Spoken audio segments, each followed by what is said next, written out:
That's being taken out to the woodshed and whooped today. I've said it many times, I think Iowa is one of the top 3 teams in our league, talent-wise. They're experienced, they're a veteran team. Wieskamp, everybody knows how good a player he was, in the high school ranks and on the circuit. And he's obviously made the adjustment at a very high level. And but that being said, it's frustrating for us to really not execute much. The first half, 6 of our first 7 shots were threes. And I think you look at the free throw line, it's becoming pretty consistent with us when we're non-aggressive and we settle, we don't get to the foul line. But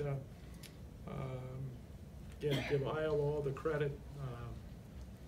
It's a track meet at home when you play them, if you allow them to get into that. We scored better the second half, but we talked about closing out to their shoe tops, and yet we didn't follow our game plan very well. So a lot of credit to Iowa. They're very, very good. That's a good basketball team that can make you wouldn't want to play in the postseason because of their inside-out mentality and their ability to score in transition. What makes them so hard to defend? Is it the multiple options that they have? They kind of spread you out? Yeah, and they're veterans. They're old. They're physically very strong, and you probably, you're hard-pressed to find a better athlete in the Big Ten or the country than Tyler Cook. He poses problems, and Garza's, Jack Sigma. I mean, he's a guy with a million moves, and he's a load. And then they're veterans at every other spot other than Wieskamp, and he's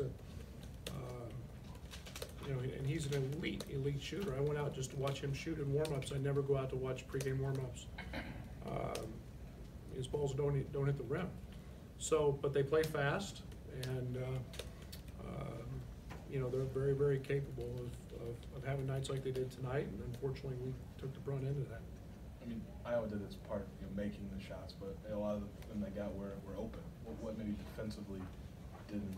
Well, we talked about denying their roll replace all night. That's where everything starts with them.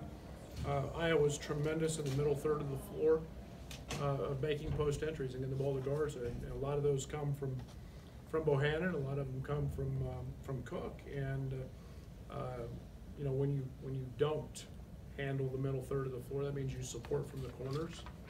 And we never did a very good job of getting that third of the floor handled, and we supported from the corners, and they spray it. And like I said, that's a veteran ball club. That's a team that knows exactly what they're doing, and we supported out of the corners because we didn't handle it. They made shots. After the way you played Minnesota at home, then you come on a road to this. What do you tell a young team? Because now this is over. You got Wisconsin next. What do you tell a young team like that? Just what I told them: learning experience. You have to follow the game plan.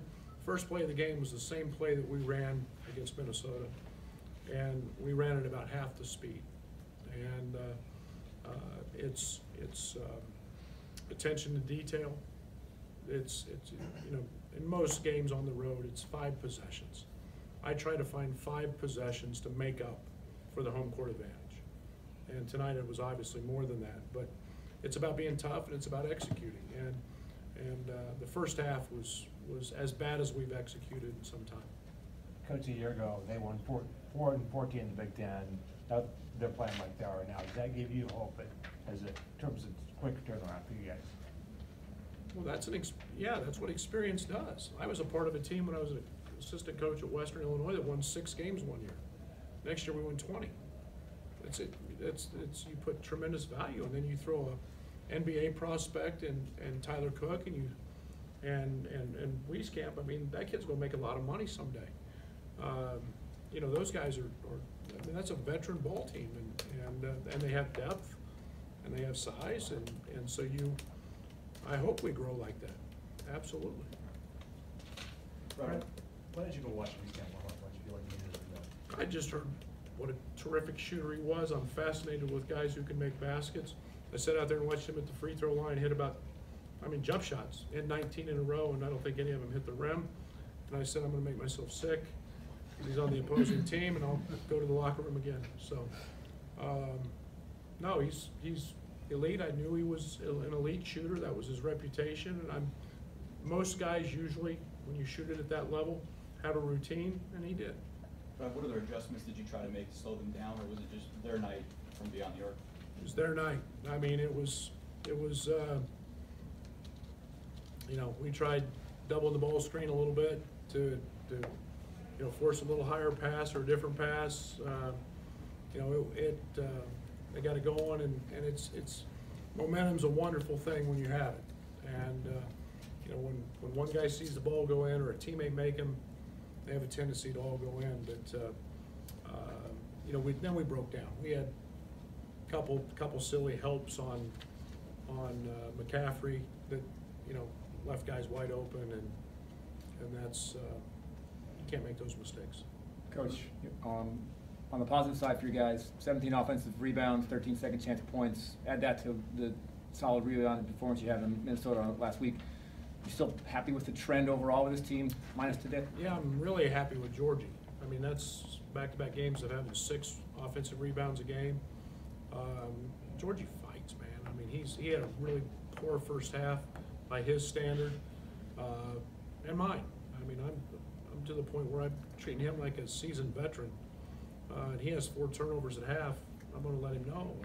And yet that young man just fights and continues to figure it out. We've got to, again, I keep saying it, we got to figure out how to get him the ball more and in different areas. And you know, we still need more at the 4 spot. Tevian and Kipper had basically one piece, and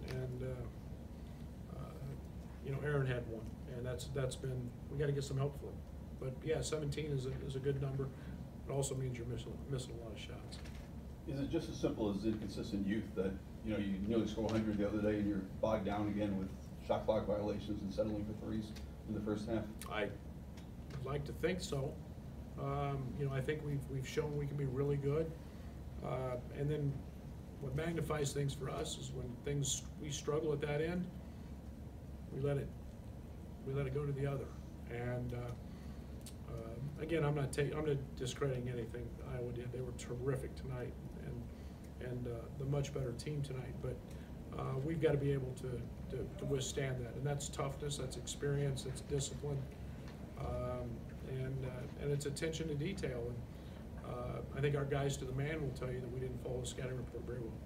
Was there anything Friday, Saturday in practice, you know, coming off a good win against Minnesota, that you feel like maybe it would have led into a game like this? I had no clue.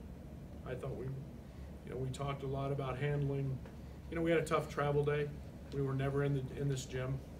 You know, we were delayed about 4 hours because of the flight, so we just went straight to the hotel and had a walk through. You know, that's the first time that scenario has happened for us. We usually go to the opposing gym, and I don't know, they had gymnastics or wrestling or something in here, and then we were delayed, so it was 9 o'clock-ish by the time we were,